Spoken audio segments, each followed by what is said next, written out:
Sup flappers, we are so close to Yoimiya's release. At the time of recording this video, I think she's just around 24 hours to be released. And what I have realized in the past is that people take 180-degree changes very quickly depending on character merits and character results, right? Understand that Yoimiya likely will have variants post-release due to just people finding the proper way to play her and finding creative ways to play her. As you know, miHoYo likes to design characters that are unique to their individual kits and playstyles, and Yoimiya really is just a character that miHoYo is pushing in a certain direction. While miHoYo fully understands that Yoimiya has full potential in Vaporize and Melt, they actively decided to go against that meta condition. So what's the point of this video? I already made a couple videos talking about Yoimiya. If you want me to break down Yoimiya, if you want to see what I think about Yoimiya, there are those videos over there. But this video today is really for the players relatively new to the game or mid-game players, all right? For you guys and gals, understand that whatever you see within the Genshin community, the opinion-based stuff, they changes really fast according to players' merits and how well they play. Whereas currently, theory crafters or testers have came out with certain verdicts regarding Yoimiya and her potential as a DPS, which may or may not have led you into wanting to pull for her. I understand that Ayaka came before her, Bao is behind her, and even after Bao there's Kokomi. A lot of people are just polling for waifus at this point, and I understand. And of course, to those people who are polling waifus, Yoimiya, if she is your waifu, this video is not necessary, right? So I'm not... Anyways, this video is not trying to convince you to pull or not to pull for Yoimiya, but stay true to your conviction. Understand that Genshin Impact is a game which has 3-week cycles on banners, and we've even had 2-week cycles on banners. These characters comes and goes so quickly, and eventually they do make reruns. If you fall into the trap of following into hype or missing out on characters because other people say it's bad, even though you yourself like these characters, you're gonna have a bad time. You're gonna be playing this game kind of like on autopilot. You'll be losing out on so much of the experience from the game. Essentially, you'll have your game being played by other players for you. They'll play, test what's strong, what's not strong, and then you just follow suit with that. Try to find things in the game that you enjoy, characters and playstyles that you yourself enjoy. If you have a specific playstyle and character playstyle that you enjoy but is not currently in the game, let me tell you, there is a high chance that miHoYo will bring those into the game. Each new 5-star brings a whole new different way to play the game, and it's no secret that miHoYo is still actively trying to expand on new playstyles and even potentially new metas that are coming in the future. And remember, these things are usually based around the Abyss iterations as well. Although it is important which character can do the most damage given a short window of time, there also comes a threshold where enough is just enough. And for most players at C0, you are severely limited by the lack of constellations anyway, so it's better to just play whoever you can get your hands on or whoever you find more palatable to your tasting. Understand that when Ganyu was about to be released, I mean just shortly before she was released, people saw her kid and people started calling her Cryo Amber. It isn't a secret that now Ganyu is insanely broken and currently is the highest standard in the game when it comes to DPS, even outperforming Hu Tao. And not only that, she's also a great support DPS, a quick swap DPS, also a great cryo on application support. Theory crafting will only take you so far, and application is where things get real. But please understand, just because Yoimiya is going to be superb, let's say somehow in one way or another, players find out, wow, this is how you were supposed to play Yoimiya. This is what she was designed for.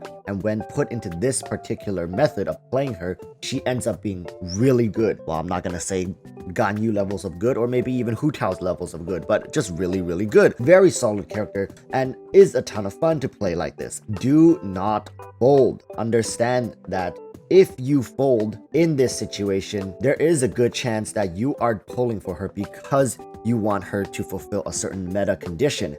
And the meta in Genshin Impact is ever changing. There is no stability in meta. And when there is no stability in meta, usually it's in a game where characters are either free or can be earned through in-game currencies, while all characters are constantly always available. Take MOBA genres or take BR genres, for example, right? These characters are always available. There's constant balance changes to these characters, and the meta is constantly changing due to these balance changes. But for Genshin Impact, the meta is constantly changing due to Abyss changes, because miHoYo can't nerf characters, and they don't want to overbuff characters. So what miHoYo ends up doing is they make a lot of mid-tier characters nowadays with 5-star, mid to upper mid-tier characters, right? Better than most 4-star characters. and then they constantly change Abyss, and sometimes they straight up counter certain top tier characters in the Abyss. Try using Ganyu to beat the cryohypostasis or Hu Tao to beat the pyrohypostasis. It's not happening. It doesn't matter how good a character is, miHoYo, trust me, will find a way to make these characters not as useful in current iterations of the Abyss or future iterations of the Abyss. You will not be getting merits just by pulling a single character. You will not get merits by pulling every single best DPS in the game.